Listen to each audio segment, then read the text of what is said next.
speaking of being through it, going through it, let's talk about 2023, if that's all right. Yeah.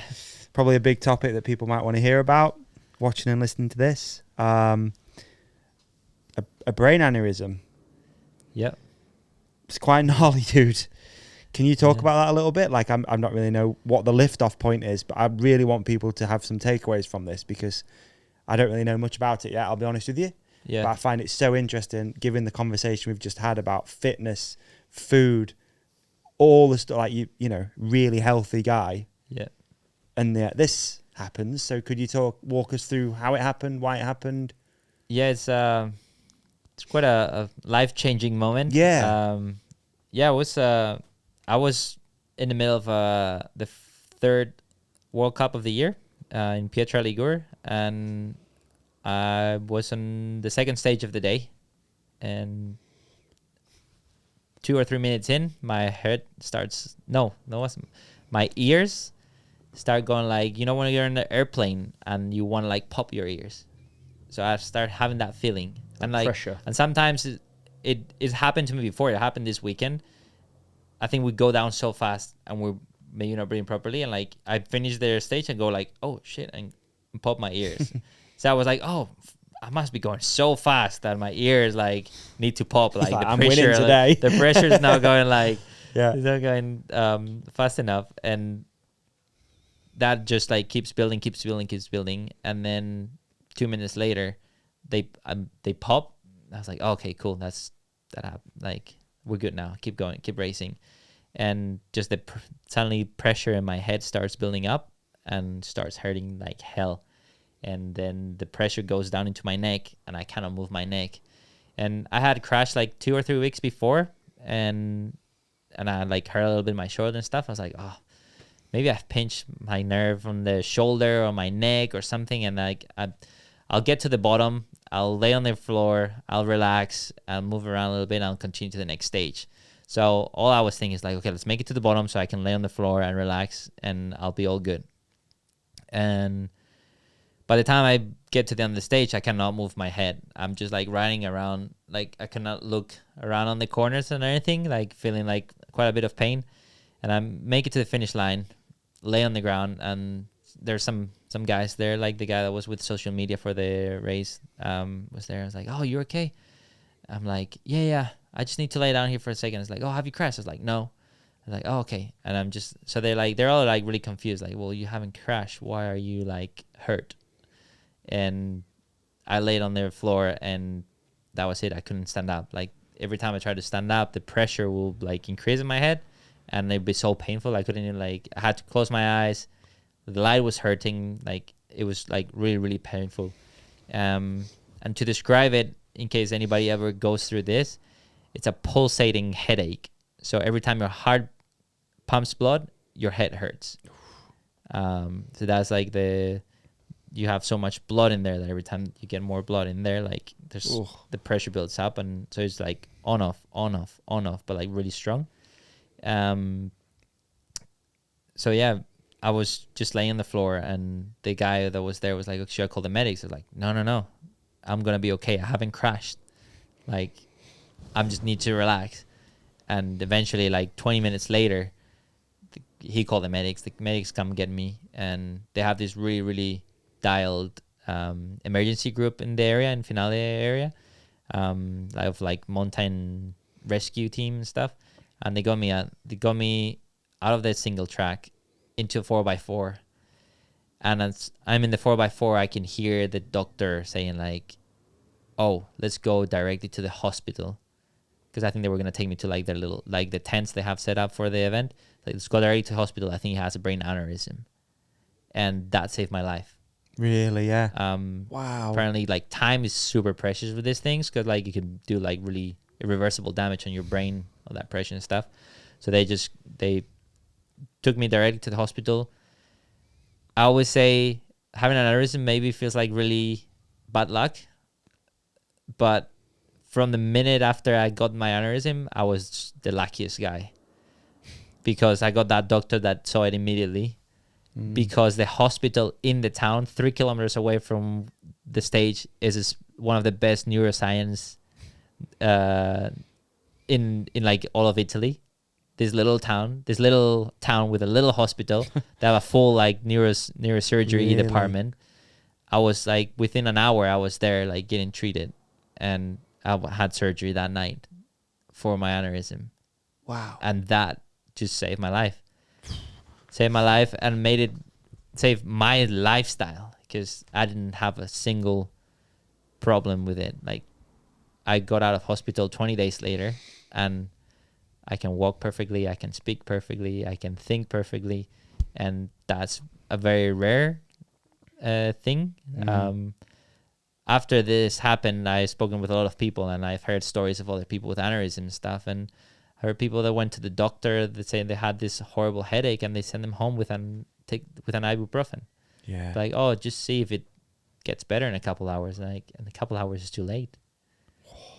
You know, like, or people that happen when they're asleep and they never wake up.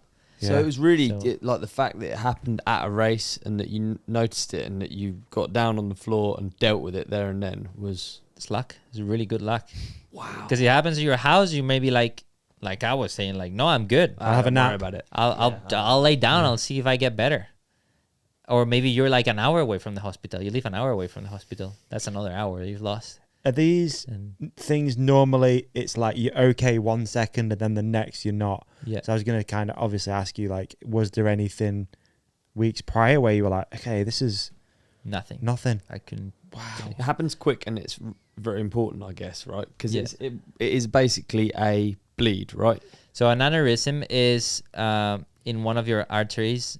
What they say most of the time is you're born with it. It's like manufactured default. Like you're born with it, and you can die and not have any problems. Like die 80 years later and die of age and never knew about your aneurysm, or you can like anytime in the middle of your life just have a problem with it. And is one of your arteries has a weaker side of the wall. So how they describe it is like you have your artery and suddenly a balloon pops up on one of the sides, but then that side is a lot weaker, and then it ends up popping. If it fills up too much, then it breaks, and then you have a brain hemorrhage, and then it could be. It can happen anywhere in your body, Yeah. but it's really dangerous in your brain, because all that blood pressure inside of your head, like, can do a lot of damage, and it can happen anywhere. Like, the only thing I've found on research is that doing cocaine is really bad for an aneurysm. Really? So the only thing that you can, and I've never done cocaine in my life, so I don't know. That's not the reason why I got it. The doctors were like, you were born with it. And How do they fix it? so there's two ways of doing it. Nowadays you can get surgery through your artery in your leg, so they come in through there, and they make it all the way to your brain. So fascinating. Crazy, Isn't it? and they just release this little like, coil ball in where the aneurysm is, so that blood cannot get in, and that's it. And they come out, and you're fixed.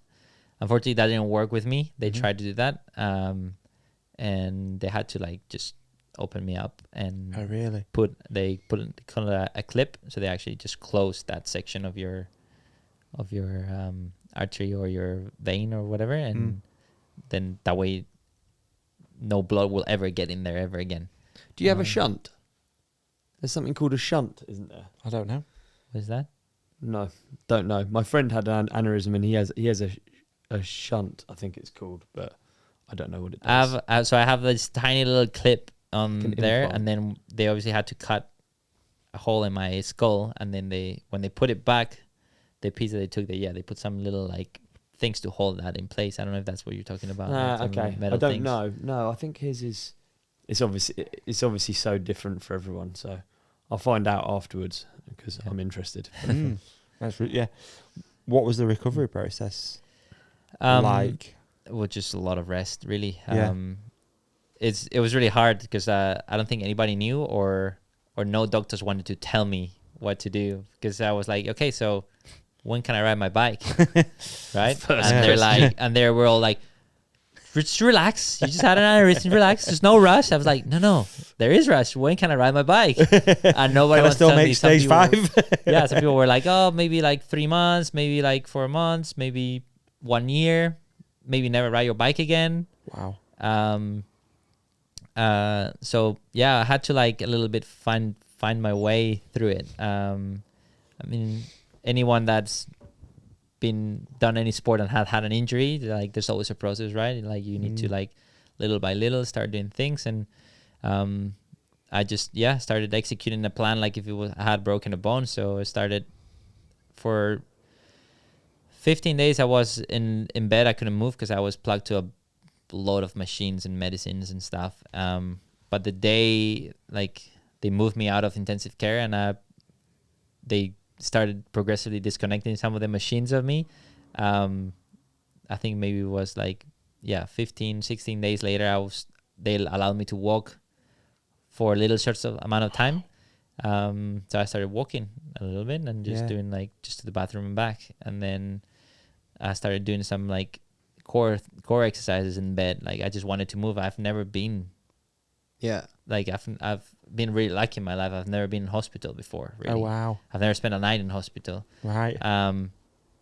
So then I was just trying to move, and like Bloody hard if they're trying to stop. They're like trying to lower any chance of raised blood pressure, aren't they? It's like literally the thing you enjoy the most is raising your blood pressure. So like eventually just got off all the machines, and I was allowed to roam through the hospital. And the hospital is like actually a really old building, but kind of cool. And they have this like massive balcony and that connects the whole floor. So the whole floor has a parallel balcony, and I was just doing laps of the balcony. Like I would spend like first day I would do like 20 minutes, next day I do 25 minutes, and the nurses were like making jokes. We were like, are you gonna like you're gonna break the floor, you're walking so much, you're gonna leave a mark of your footsteps in there. And I was like, man, I've been looking forward to this day for like so long. I wanted just to move, and I would just put like some music on and like just start doing laps in there. And finally got out of hospital, went home, and same thing. I was like, okay, I'm gonna go for a walk. That's all I was allowed to do, right? So I was like, I'm gonna go for a walk, and I went for like an hour and a half walk. The next day I couldn't move.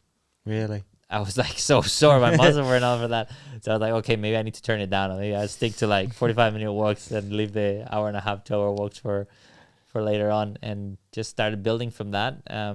The only thing the doctors told me were like, don't do too much caffeine, don't do alcohol for a year. Right.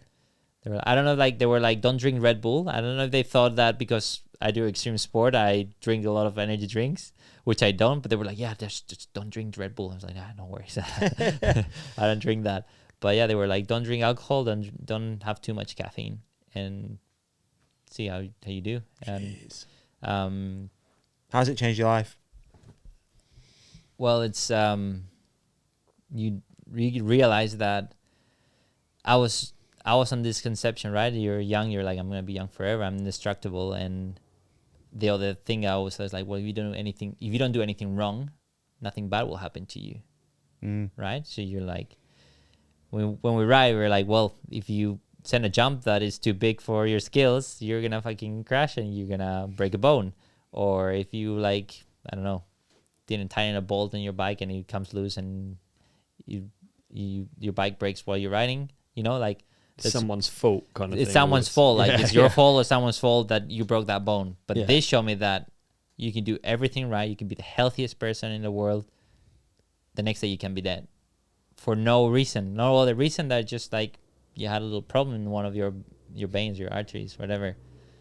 So you have to enjoy every day. And like I've heard this in a million podcasts and I've read it in a million books. But if it doesn't happen to you, it doesn't mean the same. Like I was just like, every day that I'm riding my bike is an extra day. It's a day that I probably shouldn't have if it wasn't thanks to like medicine. Riding your bike. Nowadays. Yeah. So like enjoy it. Like I love it, man. I love it even more. I didn't think I loved bikes that much. I love it every day that I'm riding. This is so sick. And I finish the day and I look back, I was like, that was sick. I'm so glad I'm still here to be able to enjoy this, and it was just so refreshing. Like I almost feel grateful, you know, like it's just like it's open. Like the small things don't bother me as much. Anytime I think something is horrible, I'm like, well, I could be in hospital right now without moving, you know? And I'm just like, yeah, I think it'll be okay, you know? Like, and it changes your life so much. Like it's really cool. Like there's so many things to be like grateful for and like happy, and like there's a normal thing. We know this, that it's just being able to ride your bike for 1 hour like in the woods with your friends. And you're like, this was sick. Like to me it was so cool, like being able to do all those things again, like rediscover like my first day riding my bike for my first day on my mountain bike after my recovery was insane. Like there were these jumps that Ella was still training, so we were in the Pyrenees and we were driving around this valley, and we keep passing down these jumps that they had just built, and I was just looking at them, I was like, oh, I really want to hit those jumps, but I was like really scared. I was like, what if there is some damage in my brain and I'm not going to coordinate so well anymore. Like my hands, I'm not going to know what to do when I get to the ramp. So I was like eager, but also terrified. I was like, what if I cannot ride my bike the same way as before? And I got up there, I put my full face. I was like, okay, this is the safest place for me to try this. The van is like 10 meters away from here, and there's a hospital 1 kilometer away. If anything bad happens, we can, like, it's gonna be okay. And So like, there was doubt in your mind. It was like, oh, that was the most terrifying time of my life. Since the moment I was in that hospital bed, I was like, am I gonna be able to ride my bike again, or at the same level? To me, it was just like, maybe I'm able to ride my bike and go like on the bike path, but I want to be able to do the same thing that I was doing before. I want to be able to go fast. I want to be able to hit jumps. I want to. yeah, so you couldn't feel whether it's, I guess, as someone who's, I've not like, I can't imagine what it must be like second guessing whether like some damage has been done or whatever. So, yeah, because I was like, I will be laying in bed and be like, no, I can picture exactly what I need to do to hit a jump. I can picture exactly what I need to do. So if I can picture it, can I do it? yeah, dude. Maybe I can't. Like, so it was like, it was really scary. And there was nothing telling me that I wouldn't be able to, right? Because I was normal. I could walk, I can talk. I can, no, but I like, get it everything still. else. But I was sitting there like about to drop in, and I was like, I hope this goes well. And just like nothing ever happened. Like hit that first jump, and I was like comfortable in the air, just loving it. That was the best day ever. Like, imagine if you'd had bad style when you came back. imagine that went through my mind too. Like, what if like I can hit a jump but I cannot fucking do a whip? Just the knees out. Just all of a sudden the peak's gone down. You're like, what is happening? I mean, I'm not gonna claim that I did the fattest whip on the first run. Like I was definitely stiff in the Second air. Yeah, second, third. Oh mate, hyped. It was so good. Wow. Yeah. Yeah, what a wild that. I mean, I don't even know where we go from there, because that was one of the coolest monologues I've heard. Yeah, it was badass. Yeah, wasn't it? Like, Yeah, that was badass, man. That was badass. I think it's a great way to end, because it's just high vibes for biking. absolutely. If you don't want to go for a bike ride after that, there's something wrong with you, right? Absolutely. Yeah. Okay. Okay. Hey man, what an episode that was. You did amazing in it. And so did you. You shone like a star. You shone like a moon. Can we also put something up here that you can click on for the next episode? How about we put a subscribe up there in the middle? Yeah, I love We're going to put a video we think that our lovely companionship will love on your face. On my face? Yeah. So And they on can't see me now? Gone. And on my face, another video that we think people will love. And thank you for watching. Thank you for listening. Please hit like and subscribe. You guys are the best. Peace and love.